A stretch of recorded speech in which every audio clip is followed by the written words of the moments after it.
If you've got a cause, a nonprofit, a ministry, or if you are a missionary and you need to get fully funded, this is the show for you.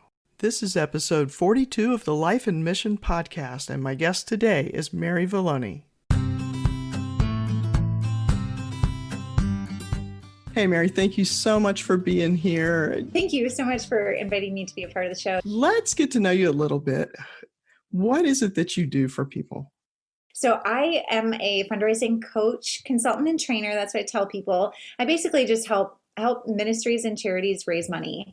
So I've been doing this for, I feel like forever. I was the one who was raising money through candy bar sales in elementary school, and moving up through selling stuff in high school, going on those marketing or business trips, and then into college mission trips and other stuff that I was raising money for. But it was during my college years that I really felt a call to help people raise money and help others with that. So I started working for Special Olympics, the ALS Association, and the American Cancer Society.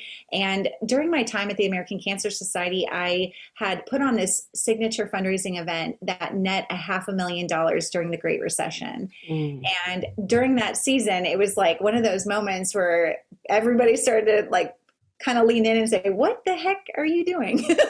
How did you raise $500,000 in new money in the middle of a recession? And so that's where I started pulling apart the pieces to what we did and why we were so successful. And that ultimately turned into the content that I share in my book, Fundraising Freedom, and what I teach in, I have just a variety of ways, consulting and coaching that I do to share that with other people. Oh, yeah. And you talk about your book.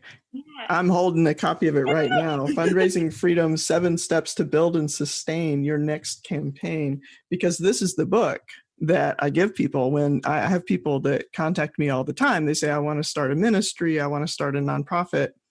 And that's the book. I say, go get this book. This is your starting plot. Awesome. Thank you. It's that and Henry Nouwen's book, The Spirituality of Fundraising. Those are the two books. That's a good one too. Yeah. Yeah, it's always funny because I do have my face on the cover of the book.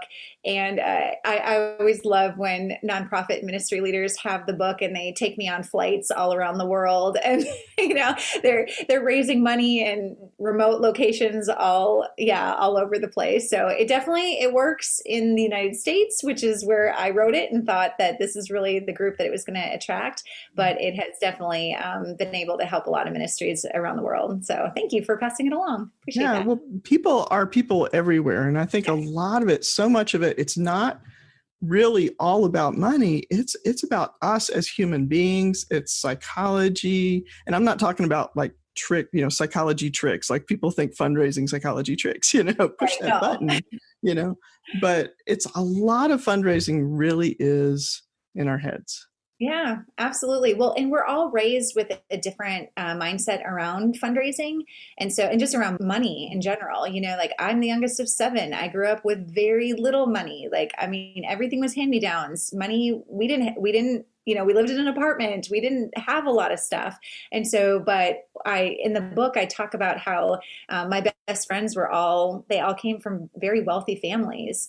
And so all of a sudden now I was, hanging out at their pool, and I was in there driving with them in their convertibles, and I was wearing their hand-me-down clothes, but it was like the name brand stuff. And I was like, you don't have to live with little or not have access to those things just because maybe you were raised that way. So there's a lot of things that I've learned throughout the years, but in the area of fundraising, my favorite thing is just spending so much time with people who have money.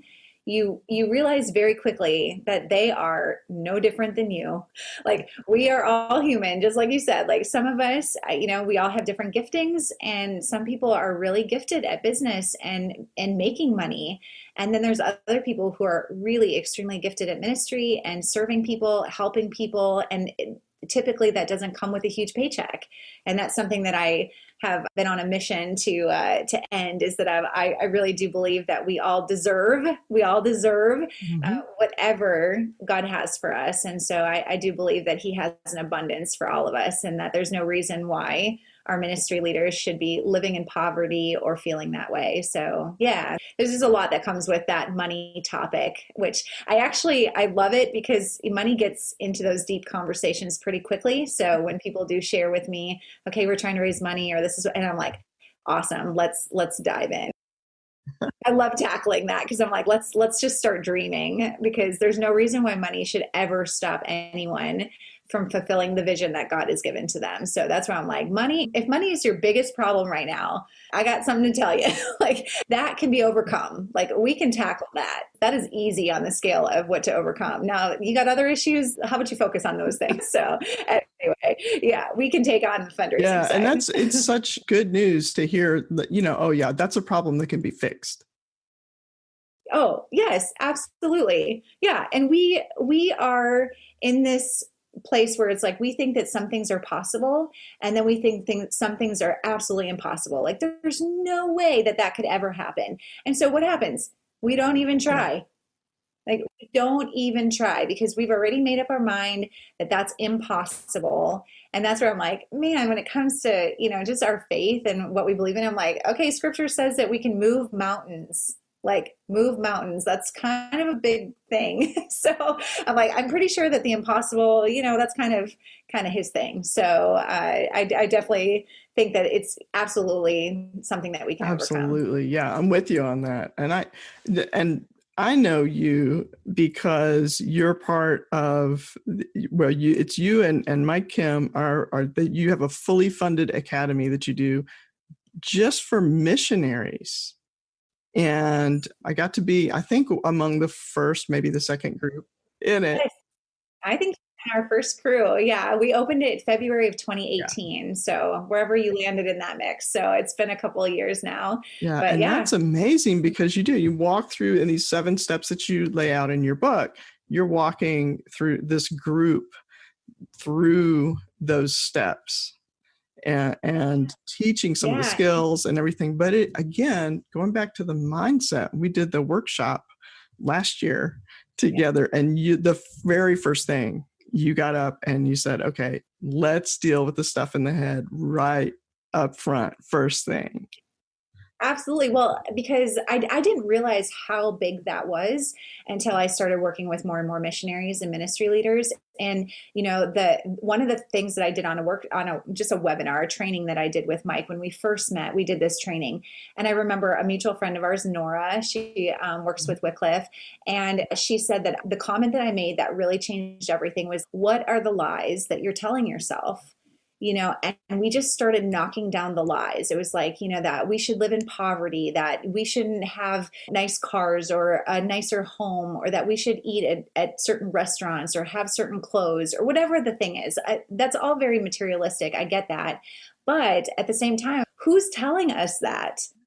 Like, that is a lie that we've been told. And there's such a culture that's been created around, we should be living in poverty. And now I'm not saying like live lavishly and don't take care of other people and be a jerk, like, I'm not talking about that, but just calling out the lies on what we've told ourselves and just the stories that we tell ourselves over and over and over again, because I was the same way. I'm like, I don't want, if I drive that kind of car, then people are going to think this sort of thing. And then and then you like go on this rabbit trail of, what they must think of me. And now all of a sudden I'm a bad Christian. And it's like, like that is not how this works. And that's fear of man too, which isn't something that we're not supposed to have. And so we cling more tightly to the, I'm not supposed to have money, which is actually rooted in a fear of man, than we cling to the truth of God. Well, yeah. And it's like in our program, Fully Funded, all these missionaries that have gone through whatever they've been through, they have been so hurt.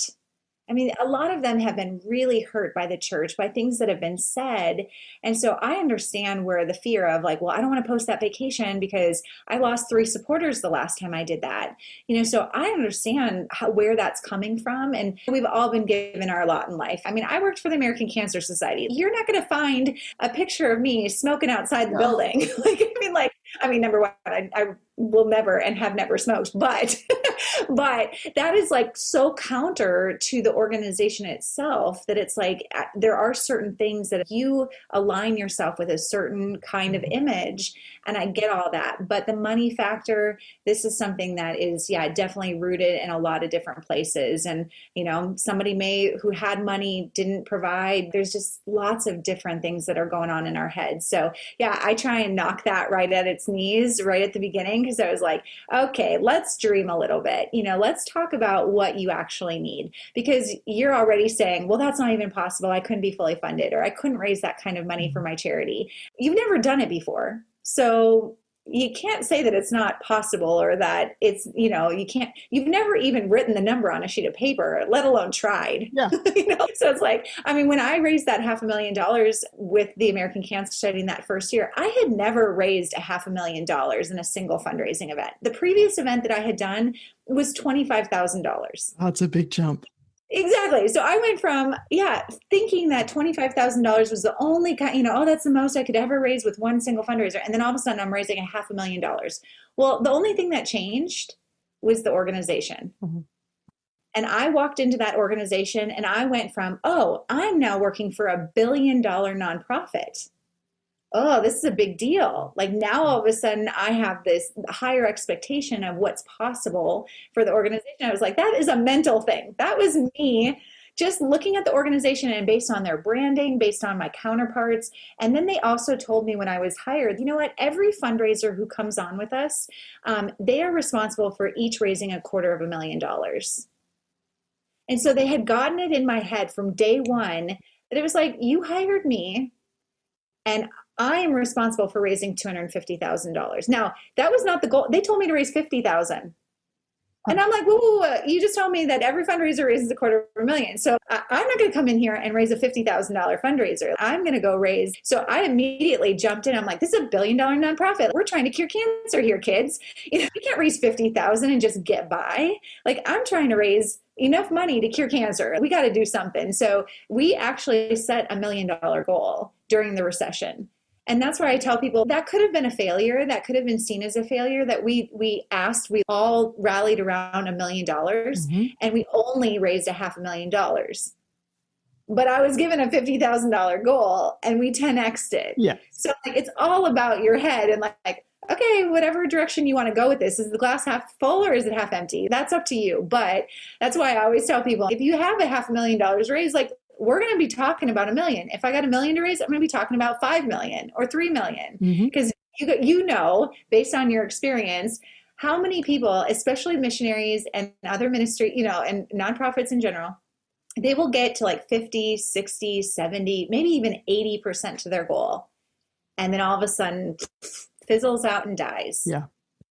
Because you set your goal at the exact dollar amount that you need. And people mentally, they want to win. So it's like win, win, win, win, win. And then all of a sudden you're like, stale. It just staled out. So that's why I always, and it's just a fundraising tactic, I guess, is just the fact that I'm like, set your goal higher. That way, when you get halfway there, you won. Yeah. I think that we just are like, well, we don't want to be inauthentic. Yeah, but I mean, let's just say I raised $1 million. I still had a place for that $1 million. That would have been absolutely incredible. But you know what? $500,000, darn good. I was pretty happy with that. So I think that sometimes we just set the bar too low, yeah. and then we mentally knock that down on top of it, saying, well, we've never done that before. Why would we ever be able to do it now? Right. So, but I'm big, and what I teach inside of all the stuff that I do is I always encourage people, if you don't know anybody who's done it, it's hard to change that mindset. So especially for missionaries, whenever people join that program and I say, well, okay, my task for you in step number 2, yep. is I want you to get to know 3 missionaries who are fully funded. You don't even have to know them by name, or know them personally, but you know that they've done it. Yeah. And I cannot tell you how many people cannot name 3 fully funded missionaries. So why do we think that we have a problem, and why people are not raising the funds that they need is because they're not surrounding themselves with people who are actually doing it. Yeah. and they don't know anyone. So then I'm like, okay, now I'm on a mission to make sure that all of you know at least 3 people and have a circle that can come around you. So you're like, well, if they can do it, I can do it too. And that's such a mental, barrier for so many people. If you don't know somebody who's been there, it's hard to get there. Yeah, because what we'll do then, I know in ministry or in what, fill in the blank, whatever nonprofit you're in, we tend to think we're the special ones that can't raise the money. Yeah. Yeah.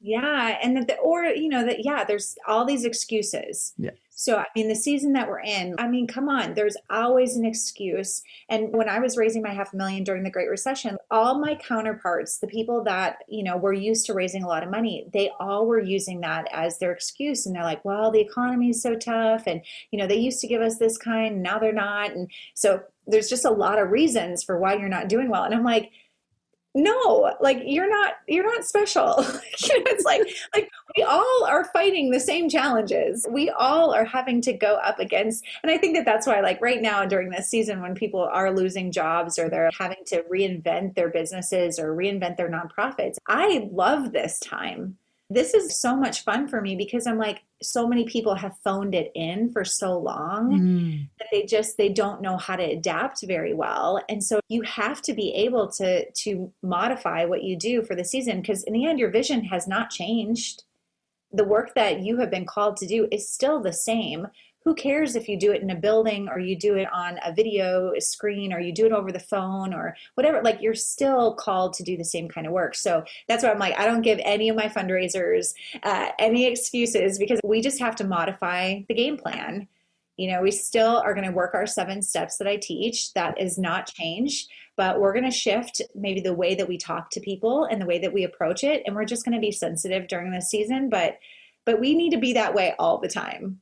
And that's why I'm like, you don't want to immediately jump down somebody's throat and ask them for cash. That's bad business anyways. Yeah. You have to make sure that it's a good fit and that this is something that they actually want to hear more information about. So there's a whole lot of stuff that goes into that as well. Well, and I know so much of it is relationship building. And when you have relationship with people, you go through good times and bad times together. Yes.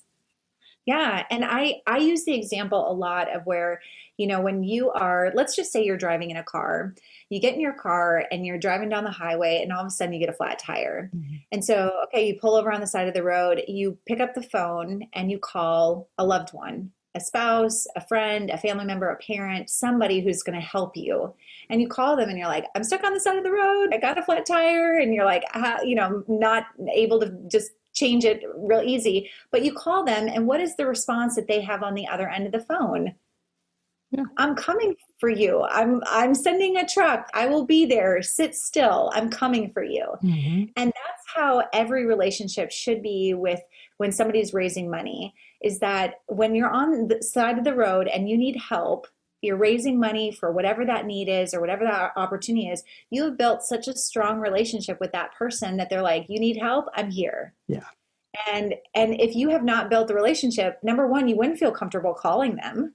Like, right. I'm not going to pick up the phone and call somebody that I haven't talked to in 10 years. That feels uncomfortable. Like, no, they're not, they're going to be like, you're where? Why did you call me?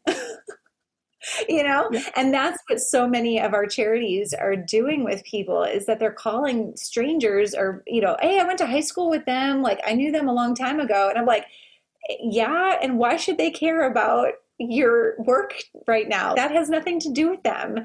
So that's where a lot of the teaching that both myself and my business partner, Mike, we lean on is just building relationships, putting yourself out there as the expert in whatever field you're in, and really delivering value to people so that they know, oh, we care about the same thing. And so you're going to take care of me. I'm going to take care of you. And now it's a win-win relationship. It's a mutual relationship that goes back and forth.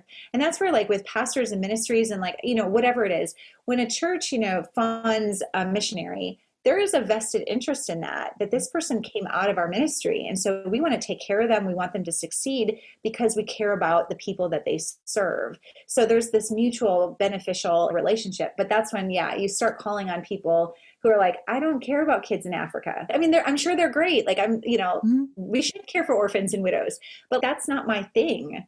Like I care for, people who are, in the foster care system in the United States. Awesome.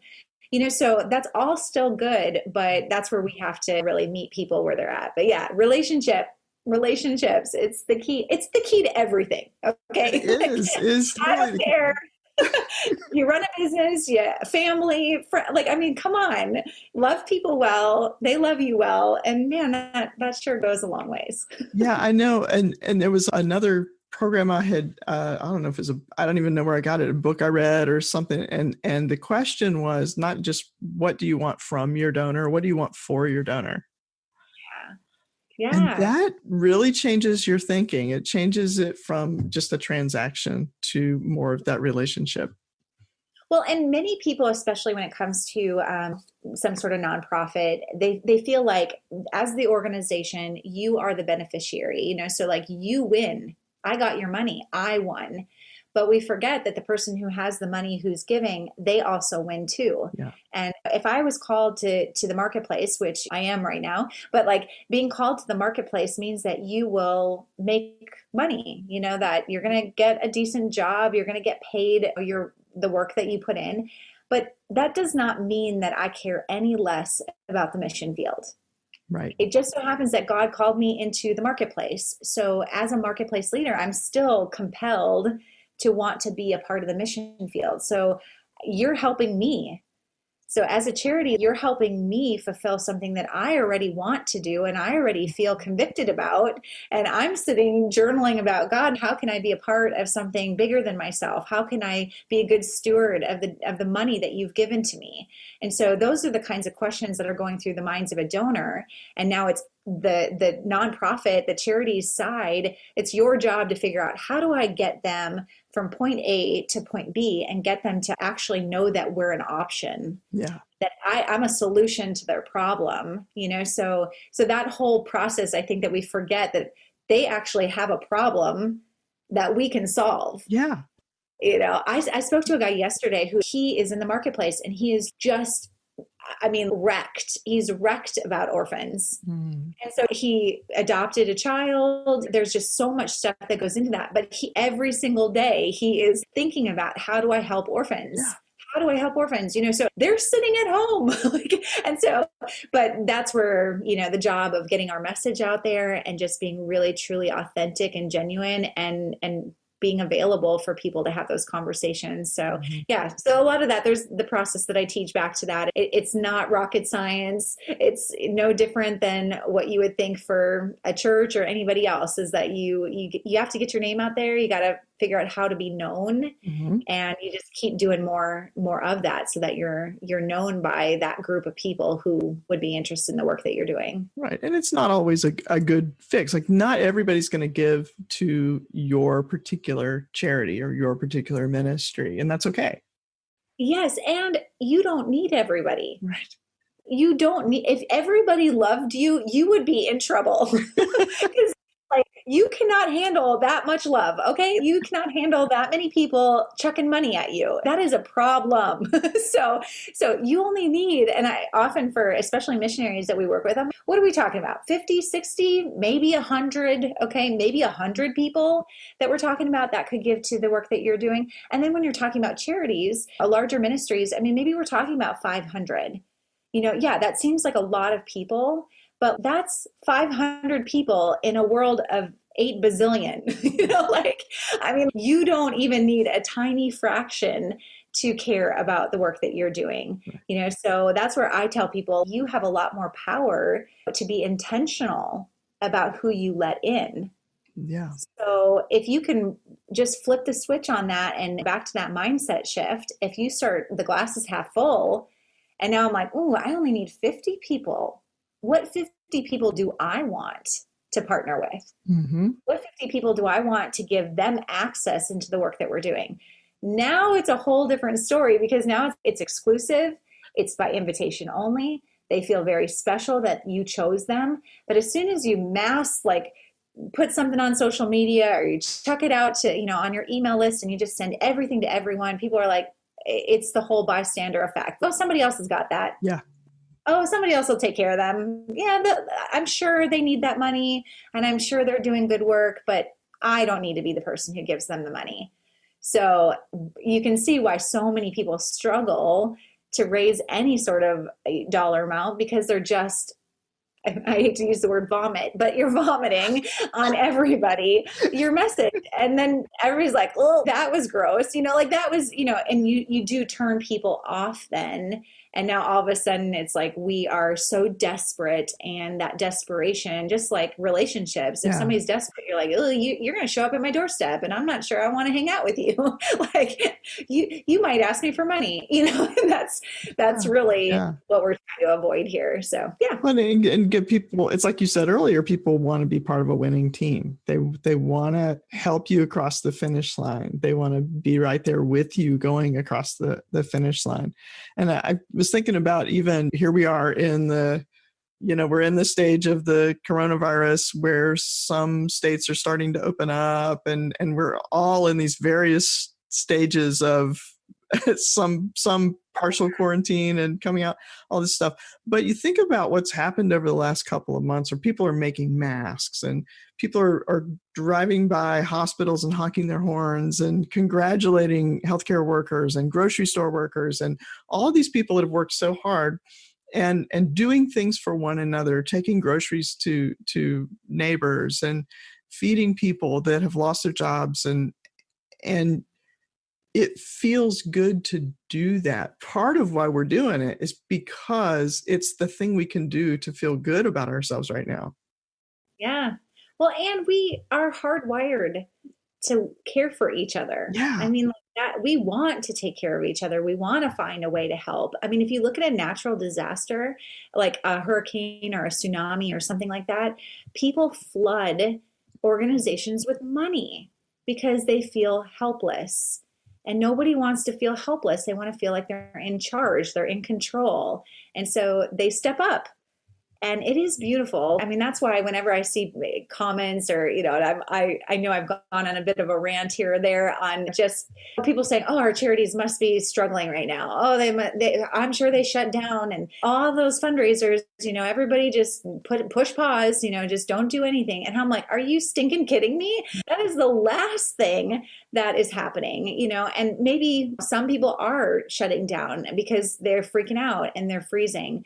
But for the ones who are innovative and the ones who are really looking at, hey, our vision and our mission matters, our people still need us, they're the ones, I mean, their donations have increased. Yep. They are, doing their fundraisers virtually. They're creating, just about a week or so ago, they, the whole Giving Tuesday idea, so that had come up. It's about 8 years old, and that it's Giving Tuesday lands right in the middle between Black Friday and Small Business Saturday and all that stuff. Well, they did this Giving Tuesday Now day. Mm-hmm. And so they're just like, okay, we're going to do Giving Tuesday. And one organization called Be the Match, they raised $1.5 million on that day. They had less than a week to pull this thing together, okay? Don't say that, oh, well, they're a big organization. They had all, it's like, no. They pulled this thing together, and it was all by Zoom video, and they did they brought in some of their past recipients. They brought in some, and it was incredible. They hit the news, because what's the news talking about? They're all talking about the virus, Some positive, good news is definitely going to make the media. So I really want to encourage anybody who is a nonprofit or works with the ministry that this is not the time to freeze and to slow down. This is absolutely the time to innovate and to figure out go back to the foundation of why you created this thing in the first place, and realize that your vision has not changed one bit. We are just going to do this a little bit differently, and everybody's trying to figure it out. So taking action is never a bad thing. So I'm just like, do something. Just do something. Talk. Engage your donor base, start talking to people about how they feel. And I'll give you real quick one piece of advice that I have given I've been on a lot of calls with a lot of ministry leaders and nonprofit leaders as well. Is just the fact that don't ask for money right now. Okay. Like I'm saying, oh, money, it's fine. But I'm like, I'm saying don't verbally ask for money right now. Ask for advice. Okay, so the whole statement I often say is if you ask for money, you'll get advice. If you ask for money, if you ask for advice, you'll get money. Okay, so if you ask for advice, people will immediately, their mind, back to mindset, their mind goes right to they need money. I mean, you don't have to ask it. They're going to immediately be like, okay, you're asking me for my advice about how should I be fundraising during this season? Mm-hmm. And they're going to turn around and say, okay, that's a good question. How should you be fundraising? And they're going to mentally start to, say, well, how would I want you to reach me? Mm-hmm. So they're going to dig to the back of their mind and they're going to be like, well, if I were in your shoes, how would I want you to, would I want you to call me? Would I want you to send me a letter? Would I want you to check in on me? Because, hey, nobody's really been checking in on me. And that sure would be nice if I got something from my favorite charity. Mm-hmm. So they're going to start to give you advice. And then immediately their head's going to go, they're going to lean towards and I should probably give them money. I mean, because we immediately need to go towards, okay, how can I help you? Mm-hmm. And then after I figure out how can I help you, then I can start to think of how can my friends and family, how can my contacts, how can others that I know help you? But if you ask me to oh, could you introduce me or could you connect me to these people? And I have not given to you, I'm going to feel really uncomfortable. Yeah. So you can see how this is all just human behavior of how we respond. So yeah, ask for advice and you'll get money. Ask for money and you'll get advice. It's so true. It is, and I do it all the time. People will ask me for money and I'm like, do you know what I do? And I hate to be like that, but I'm like, why did you not ask me for my advice? Start with that. And then I'm going to totally tell you how to ask me for money. When I give you advice, I'm going to tell you how to ask me for money. You do that. And then I am like butter in your hands. Because I can't tell you how many of my students, they have so totally turned my teachings on me. I'm like, that's why I have to work harder because I got too many people I got to give money to. Because they're actually doing what I encourage. And you love it. I know, it's so hard to resist, I tell people all the time that I'm like, back to when you're on the side of the road mm-hmm. and somebody needs your help, well, the way that you get them to continue to be in relationship with you is you actually communicate. Mm-hmm. And so a lot of people, I'll say, well, how frequently do you talk to your donor base? And they're like, well, I send out quarterly newsletters or we send out stuff every now and again, the end of the year and whatever. And I say, how frequently do you talk to your friends and family? Mm-hmm. And they're like, every week. And I said, why are you not communicating with your people every week? You communicate with the people you love, your friends and family every week, but the people that you give to your organization, to your ministry, you're going to talk to them quarterly and then tell them that you love them as much as your friends and family. And you're going to call them friends when you're like, nah, you are not friends. we're not really friends because friends talk to each other every week, and that's where I think churches really do have the leg up on stuff is because there's a service every week. Mm-hmm. So there's consistency. So when you say, hey, we're a church family, that is true.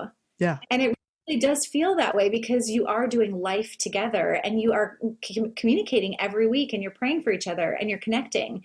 But yeah, when we get into this, we run an organization and they're like, oh, we want these people to give to us. I was like, no, if you are not communicating more frequently, why should they come to your rescue when you need help? So anyway. And it's all part of that cycle, right? So I don't send out a newsletter, every month because I feel nervous about asking for money because the only thing I can think to say to the people is to ask them for money because I'm not building a relationship, when instead I can just be sharing with them what's going on. Yes. And that's what some people get nervous when I'm like, oh, you should be sending out an email once a week. That is gold standard, right? That's what we teach is that weekly communication is the ideal, but don't send out the newsletter weekly. That's too much work. Nobody's got time for that. Nobody's got time for that. But if you pulled back and just sat for one moment about what was one thing that happened in the last week that really moved me as a human, really meant so much to me and made me think to myself, I'm so glad I'm doing this work. And if you can get that one story, that one feeling down on paper to say, this happened and it may seem small, it may seem insignificant, but you know what? It just reminds me that we're making a difference. And now all of a sudden the outsider who's giving a donation, who's just giving cash, now all of a sudden is like, I get to celebrate that one little thing that happened, no matter big or small. And maybe it was a baptism, or maybe it was a life transformation where they got a job and they got an apartment and they're on their own, or they got out of this really awful domestic violence situation. Whatever the big or small thing is, I get to say that I was a part of that. Yes. And right now, I sadly, and I don't want to hit on this, make anybody feel bad, but we are the leaders of our organizations and ministries are sadly so selfish that we would keep those stories to ourselves, and that we would be like, oh God, that was such a great experience, and thank you for letting me do the work that I'm doing. And we just like, that was awesome, and that was so warm and fuzzy. And then we don't tell our donors. Oh. And, so that's the thing. Instead of being like, oh, I'm bothering them, and oh, who wants an email in their inbox? Flip the mindset, shift the thinking on all that, and just think for a moment that I am actually being extremely selfish by keeping that feel good, warm, fuzzy to myself, and not saying, man, you guys should be celebrating that warm fuzzy with me. And yes, I got to see it, I got to feel it, but I'm going to do everything in my power to get it in writing, or get it in a video or a picture or something on social media, some way that I can communicate with you what happened and how you made a difference and how we did this together. And I think that that's where getting back to being truly authentic about, we are a body, we all need each other. Some people are going to have the finances. Some people are going to have the passion, the time commitment to go and do the physical work. But we all are in this together equally. No one is better than the other. And that's why I'm like, get the selfish, I often tell people, if you could just get out of the way, you could just scooch a little bit. God could do some really awesome stuff here. And so I think that it's so personal. It's so like, oh, I don't want to look like I'm being, unkind, or that I'm taking up their time, or that I want their money. Like, shift that completely and start looking at it from their perspective, that they wouldn't have signed up for your newsletter. Yeah. They wouldn't have asked to get more information. If they don't want to hear from you, unsubscribe. They don't want to hear from you, stop following you on social media. Like, they have an option to tune you out, but they said, I want to hear from you. So that is our job, to make sure that we speak up, and that if they don't want to listen, that's their choice. But it's our job to be obedient, to share those stories, and to share the updates with them. So I hope that that's, a little bit of a shift to just think about things differently and just kind of get out of our own way. Yeah, that's huge. That's huge, because I think if we can get just that one thing, like, forget all the tactics and the how many times do I need to post, and all, there's just shift that mindset, and we would do so much better at raising the funds to do the things that God has called us to do. So if God has called us to do something, then it's worth the effort. It's worth making the mindset shift. It's worth doing things that at first are going to feel uncomfortable.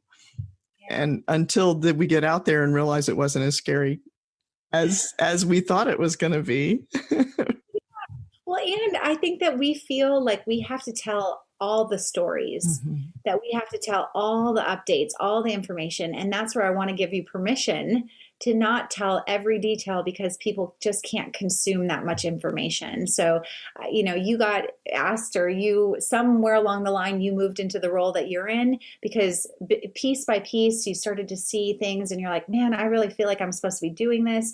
But nothing ever happened in one moment where it was like, you just learned everything about that cause. You felt totally compelled to give your life over to that kind of work. It was gradual. It was one story. It was one thing where you're like, oh my gosh, this is amazing. I think I want to do this. Maybe I should quit my job. Maybe I should, it's like, and it's just, you're slowly growing into that. And that's really what happens with anybody who financially gives to anything. They see something, they start to gradually build a relationship. And I wish I had a magic,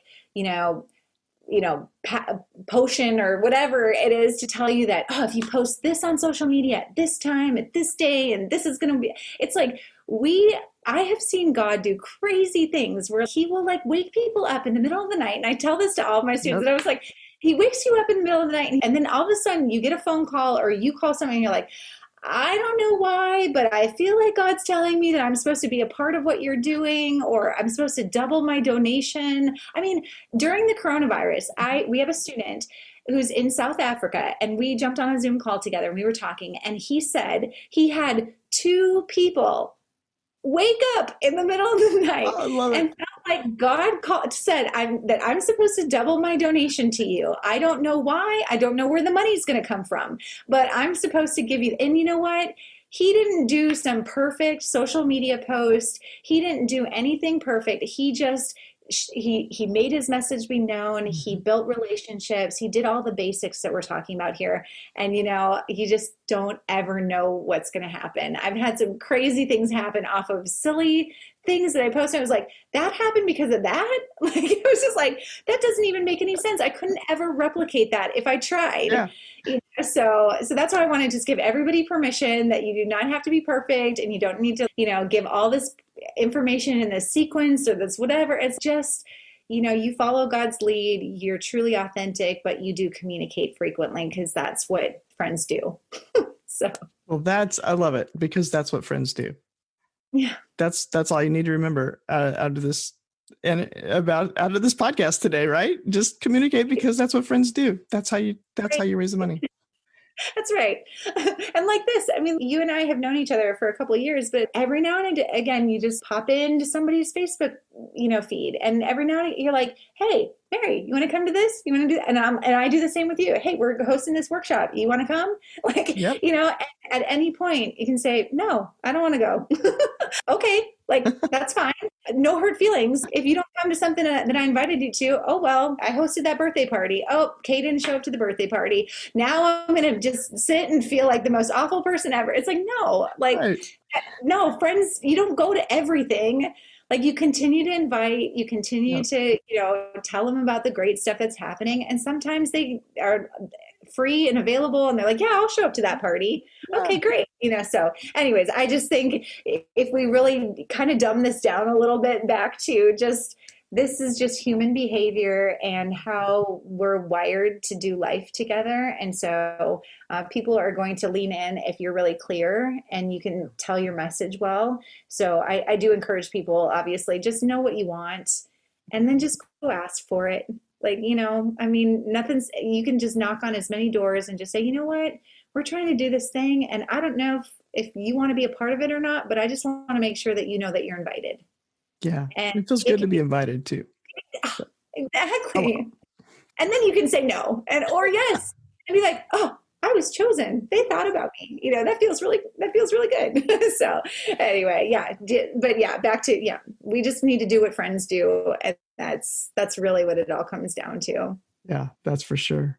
Mary, thank you for saying yes to my invitation to be on the podcast. Thank you for saying yes to joining my fully funded academy.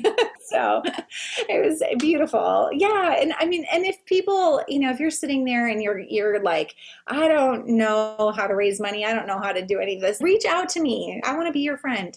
So I would be happy to help walk with you. And I think back to, you know, sometimes you just need to know that somebody else has already done it. Yeah. You know, and once you know, like, oh, I'd love to run that marathon. Well, I've never run it before. Well, find somebody who's run it. Mm-hmm. And magically, it just won't be that hard.